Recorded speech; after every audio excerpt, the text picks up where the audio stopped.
Allez, c'est notre rendez-vous chaque semaine. Nous recevons un architecte. Ce matin, nous accueillons Inès Winkler. Bonjour.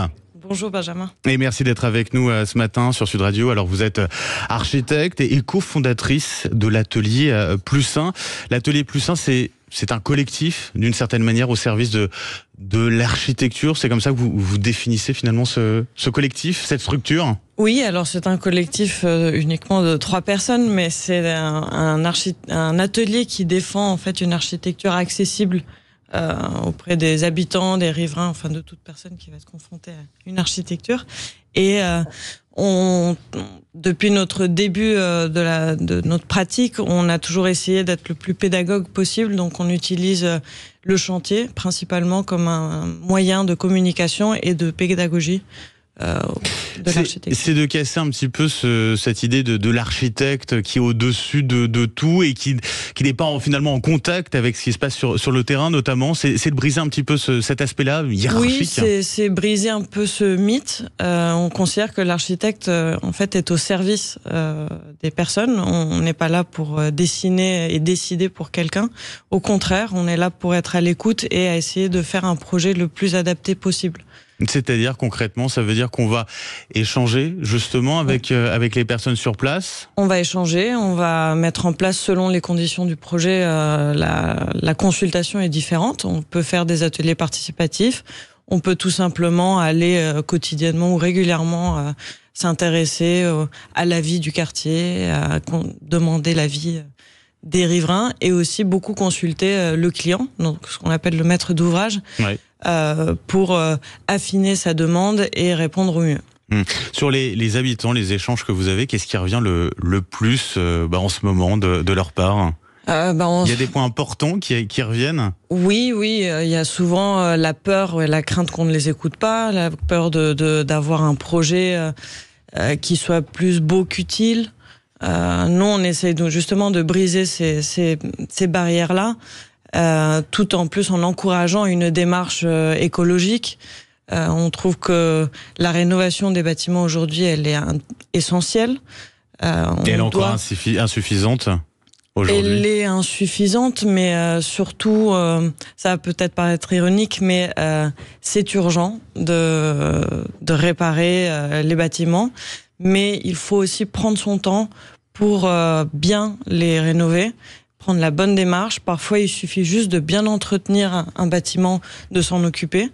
Notre démarche peut aussi être celle de ne pas vouloir intervenir finalement et d'encourager les personnes à bien s'occuper de leur logement et de leur cadre architectural. C'est votre logique, hein, c'est de construire peu mais mieux. C'est ça la logique qui vous habite quand? Oui. Ouais. On ne manque pas de bâtiments construits. D'ailleurs, la plupart du temps, nous rénovons. Et après, quand on rénove, il faut savoir aussi qu'on déconstruit. C'est-à-dire donc, on participe aussi à la déconstruction de la ville. Et donc, nous, dans nos projets, par exemple, on met beaucoup l'accent sur le réemploi et sur la ressource.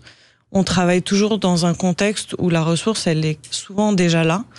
Alors, pas tout est exploitable directement pour notre projet, mais on essaye de le remettre en circuit pour d'autres projets qui peuvent en faire usage.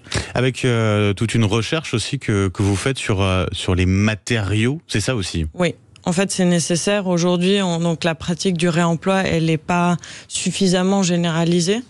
On doit être assez en amont pour comprendre où est-ce qu'on peut utiliser le matériau au bon endroit. Parfois, par exemple, si je prends l'exemple d'une fenêtre, aujourd'hui on en jette près de 6 millions par an. Ce qui est énorme, et 90% est enfoui. Donc, nous, on essaie. Il n'est pas réutilisé, quoi. Oui. Ouais.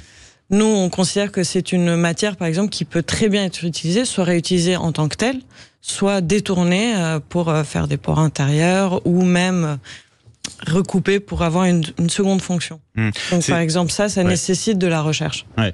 C'est une logique du coup politique. On parlait beaucoup de politique à l'instant, on en parle beaucoup en ce moment avec ces législatives, c'est l'actualité, mais disons que la politique, elle fait partie aussi finalement des missions que vous vous imposez d'une certaine manière de la démarche que vous avez aujourd'hui. Oui, alors on considère qu'on est un atelier engagé. Et du fait, si on est engagé, on on est un peu politisé. Et c'est un acte politique, en fait. Le fait de choisir un matériau, c'est choisir une filière, tout un ensemble d'humains qui travaillent dans cette filière. Et on doit faire attention à ce que cette filière soit dans notre éthique et dans ce qu'on défend.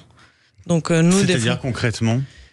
Par exemple, on défend, pour nous, tous les métiers de la chaîne ont la même valeur, voire plus, en fait, quand on transforme un matériau, quand on le met en œuvre, quand on le pense et quand par exemple, on le détourne, c'est important de le valoriser, même quand de la production jusqu'à son recyclage, tout le monde a sa valeur. Et justement, c'est ce qui permet qu'on s'attache ensuite aux bâtiments et aux matériaux. Est-ce que vous choisissez, alors vous avez un choix sur les matériaux, est-ce que vous avez aussi un choix que vous faites sur les clients ? Est-ce que vous décidez de ne pas travailler avec tous les clients ou pas ? Ça peut arriver, mais pas vraiment en raison du client. C'est peut-être que la commande, parfois, ne correspond pas à ce qu'on fait.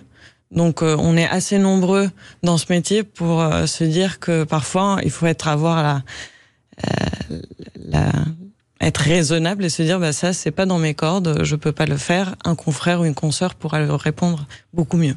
Merci beaucoup Inès Winkler d'avoir été avec nous ce matin sur Sud Radio. Donc je le rappelle, architecte et cofondatrice de cet atelier, l'atelier Plus 1. Merci à vous et passez une très belle journée. Bonne journée. Sud Radio, il est 6h43, on revient dans un instant, #on en parle, ce qui fait réagir sur les réseaux sociaux avec Maxime Trouleau. À tout de suite.